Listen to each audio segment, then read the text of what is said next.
कपिल साठी टाळी वाजा. ऐसे जाग वी तो मना, ऐसे जाग वी तो मना. तब्येतले बारीक आहे पण गायन गोड आहे. तब्येतला बारीक आहे पण ऐका ना, जगद्गुरु तुकोबराय सांगतात जगाच म्हणजे लोकांचा विचार करू नका, जरा म्हणजे तुम्ही मनाचा विचार करा. तुम्हाला सांगू का, मनाचा विचार करा ना तुम्ही. वारकरी संप्रदायाने 14 दिवस तुम्हाला दिलेत, एकच दिवस फक्त एकादशी घेतली. 14 दिवस तुम्हाला दिलेत आणि एकादशी फक्त काय घेतली माहितीये का? माणसाला सांगितलं तुला 24 तासात ना 1 तास फक्त भगवंताचं चिंतन कर, जमत नाही. मग 24 तासात ना 1 तास काढता येत नाही ना, चल डायरेक्ट ऑफर 15 दिवस तुझे, फक्त 1 दिवस संप्रदायासाठी. मग एकादशी सारख्या पर्व काळावर सुद्धा काही काही सज्जन घरांचे माणसं अशी काही पिशी हालावत लायत. मी तुम्हाला सांगू का, इतर दिवस खाणं वेगळं पण एकादशीच्या दिवशी हिंदू लोकांच्या घरी ज्या दिवशी मांस मटण शिजतं ना, तुम्हाला सांगतो पुढच्या अनेक पिढ्यांसाठी पाप निर्माण करून जातो आपण. आपल्या चुल्यावरती ते चालत नाही, आपल्या घरातच चालत नाही. ते पहिला मुद्दा म्हणजे तो विषय जाऊ द्या, तुम्ही खातात नाही खातात ते जाऊ द्या, पण कमीत कमी बऱ्याच एकादशा नका धरा, पण देव शयनी आणि देव उठणी एकादशी तरी आपण पकडली पाहिजे ना.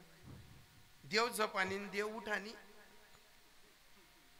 आपला पद्धत मा देव जपतच बना एकादशीले. देव काही काही ज्या डायरेक्ट खान बैली तर खान बैली पोयाले नारळ फोडतस, त्यातली हाईच भाषा आहे. आई देव उठानी शे आणि ती देव निजानी होती. त्यांना देव शैनी देव उठली. पण एक लक्षात ठेवा, 15 दिवसानंतर येणाऱ्या एकादशीला प्रत्येक हिंदू धर्मातल्या माणसाने एकादशीचं व्रत केलं पाहिजे. घरातल्या स्त्रियांनी एकादशीचं व्रत केलं पाहिजे. तुम्ही म्हणाल भाऊ इथला हट्टहास काय एकादशीचा?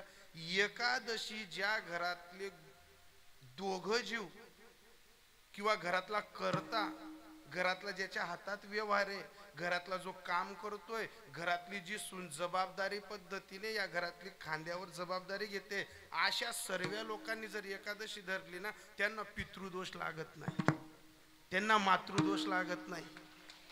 याईस त्या टाया नका वाजा एकादशी दर्जा. टाया वाजाल तर काही नाही वाजदिशात तुम्ही. पण एक लक्षात ठेवा, एकादशी पकडल्याने काय होतं? 15 दिवस आपण जे जेवण केलेलं असतं ना, ते शरीरात कुठं ना कुठं गुंतलेलं असतं. वारकरी संप्रदाय 2 तत्वाने चालतो, एक वैज्ञानिक तत्वाने चालतो आणि एक संप्रदाय शास्त्रीय पद्धतीने चालतो. शास्त्रीय पद्धतीने जर एकादशी धराल तर घरात सुख समृद्धी ऐश्वर्य सर्व नांदायला येईल. कारण सर्वात आवडता देवाचा जो व्रत आहे ना, तो एकादशी आहे. सर्वात देवाचा आवडता व्रत एकादशी आहे. आणि एक दुसरं सांगतो, 15 दिवस पोटभर जेवल्यानंतर 15 दिवसानंतर आपण जर 1 दिवस उपाशी पोटी राहिलो, जास्त अन्न जर खाल्लं नाही, तर आपल्या शरीरातले काही व्हायरस जंतू असतात, काही व्हायरस पदार्थ असतात, त्या शरीरातलेच काही जीवाणू खाऊन टाकतात. म्हणजे रक्तदाब, शुगर, बीपी, डायबिटीज हे जे काही माही खावाना पाहिजे लागेल हाय लागत नाही. फार कमीत कमी नका देवावर प्रेम करा, पण एकादशीच्या दिवशी देवासाठी उपाशी तर राहा. हे जे एकादशी येतात ना 10 दिवसांनी आणि 15 दिवसांनी, फक्त कशासाठी येतात? जीवाला देवाने निर्माण केलंय आणि देवाला माहिती आहे की याचं कल्याण कसं व्हावं, म्हणून ही एकादशी. मग एकादशी धरण्यासाठी काहीच नका करू. उपाशी राहिले ना तर सर्व काम सोडा आणि मंदिरातल्या पांडुरंगाला कमीत कमी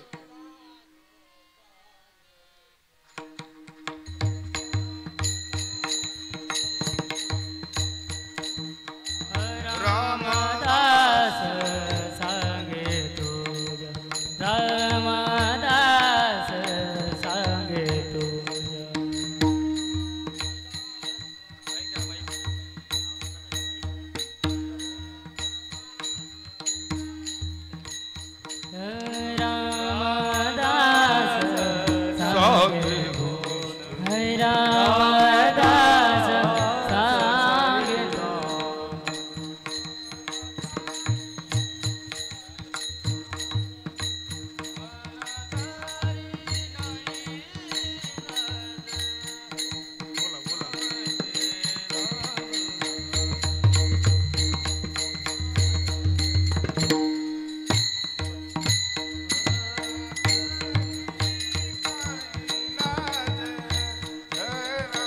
तरी काय लाज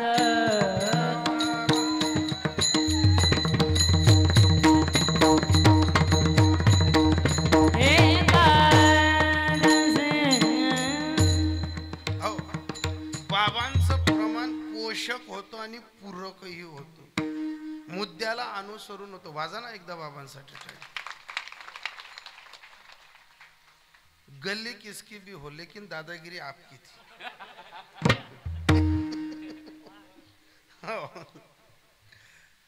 हे जे आहे ना एकादशी धरणं, एकादशीच्या दिवशी आपल्या घरातल्या लहान मुलांना, आपल्या घरातल्या कर्त्या पोरांना, सुनांना पहिल्या सासूचं जबाबदारीचं कर्तव्य की बाई सर्व काम सोड, पहिले देव धर्माचं पहिले पाय. पोरांना सांगा, माझ्या सुनेने जर देव धुतले असेल ना बेटा, तू पहिले तिथं अगरबत्ती लाव. नातवंडांना सांगा की तिथं नमस्कार कर. आणि त्यांची पूजा झाली, जर आपल्या घरात आपलं जोडपं असेल उतार वयात, तर आपण दोघ जण बसा आणि विठ्ठलाची आरती करा. या आरतीने घर शुद्ध होतो आणि व्हायरस घरातला जातो. याच्यासाठी सांगितलं की अवघे निरसोनी काम घ्यावे नाम विठोबाचे. आणि जर विठोबाचं नाव घेता येत नसेल तर घरात कितीही सुविधा असू द्या, काहीच कामाच्या राहणार नाही. जे काही गर्विष्ठ आणि अहंकारी ज्ञानी माणसं आहेत ना, कोण पाहिला देव, कोणी पाहिला देव, कुठं आहे देव, कसा आहे देव, अरे देव घरात नांदतो. देव जास्त दूर नाहीये. शोधण्यासाठी फक्त आपल्या नजरा शुद्ध करा. देव हाय देव आये, देव आये, देव आये, देव आये, देव आये, देव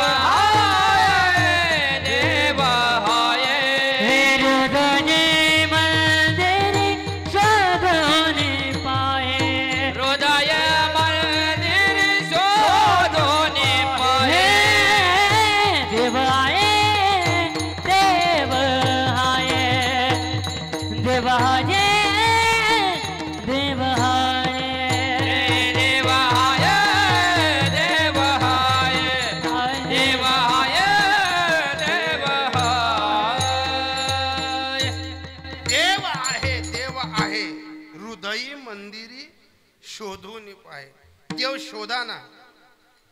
हे जे काही कुठेतरी आवाज जात असेल, जी तरुण मंडळी आहे ज्यांना हे देवाचं वातावरण आवडत नाही, घरात देव धर्माचा फोटो आवडत नाही, काही पोरांच्या मुखातले शब्द, इथलं चांगलं घर बांधो आणि की ॲडव्होकेशन देव ना फोटो टांगो, इथलं चांगलं दिकस का आमना घर कोणी बी.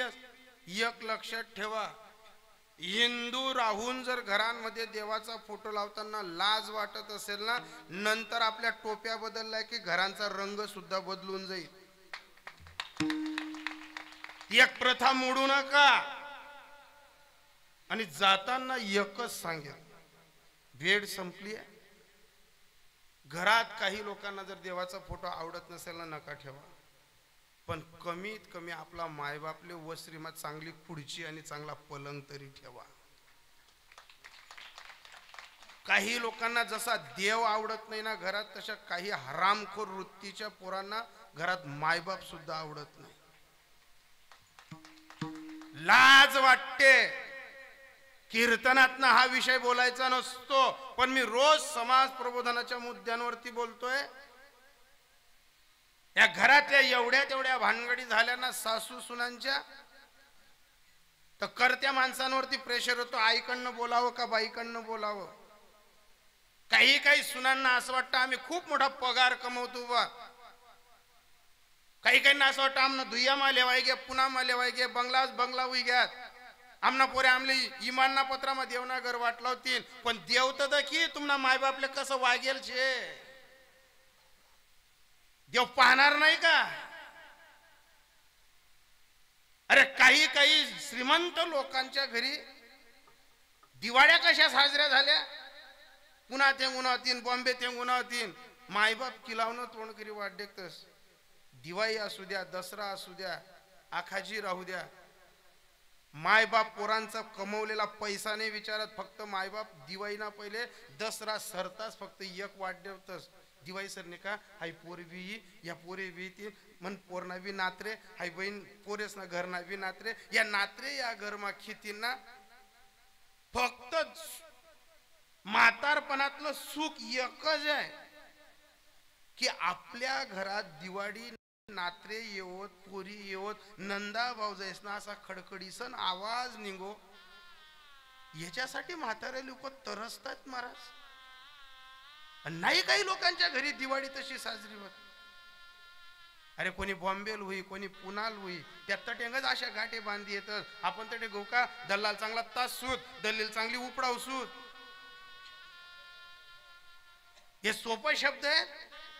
अरे जेसनाजीवर दाय दाना आपला पडतीना टाइम मा खोया खोशी खोशी या दल्ला दल्लीसनी बांधी दिनात आज तेसना पडतीना टाइम म्हणा तर तेसले तासशात तेसले उपडावशात.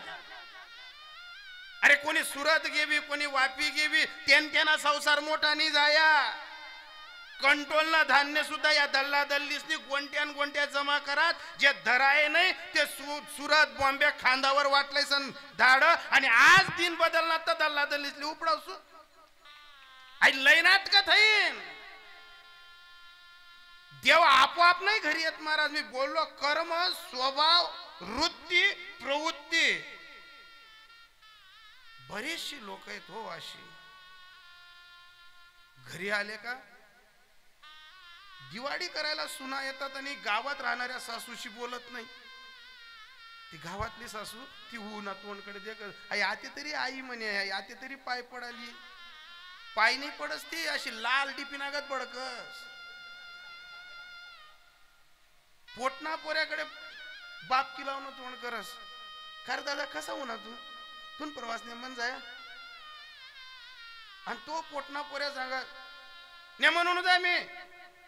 अरे बैल बाप विचार राय ना अव जर मरी गया ना तरशी या दोन शब्दासाठी बाप काय समजलात तुम्ही हो. काही लोकांना घरात देवाचा फोटो लावल्याचा जेवढा तिरस्कार आहे ना तेवढ्या बंगल्यांमध्ये मायबापाची 400 रुपयाची खाट ठेवण्याचा सुद्धा लाजा वाटतात. अव दल्ला आता थुकस तो दल्लीत आता थुकस विसरून गेलात का एक काळ आपण बी सुकरी वी जावर मत आपली माय आपले कोल्ला जागा मा निजाडे ती वल्ला जागा माय करे. इथं सर्व ग्रामीण भागातल्या बाया बसल्यात प्रत्येकाने एक कार्ड आठवा प्रत्येक बाईने पोरग झोडीत टाकलं असेल ना झोका देता देता ती माय जेवणले बटणी जर त्यांनी झोकामा सू करी होई आणि ती सू जर तिने थाटीमा फेरणी ना तर ती बाईनी थाटी फेकी नाही तिने त्या थाटीमातला घास तिने खादात. कशासाठी खातले ती एकच म्हणे नाही बी नाही थाटी जर फेक दिली म्हणा दादा म्हणा वाण्यानं पोट दुखी आणि वाण्या आवाजा म्हातारपणे पशी कर. अरे तरसतात मायबाप महाराज. घरातल्या छोट्या छोट्या भानगडींमुळे आमचे चुलत काका पत्नी वारल्यानंतर 23-25 वर्ष मुलासाठी आटा कोळसा करून मार्केटमध्ये हमाली करणारा माणूस हळू करा त्याला फक्त मार्केटमध्ये हमाली करणारा माणूस सर्व गाव सांगायचं का रे आबा लगीन करले ना अहो एकला पोरे आहे. आजपासून 20-25 वर्षाच्या काळाच्या अगोदर मुलींची संख्यांचा काही वाद नाही होता सहज लग्न जमून जायचे.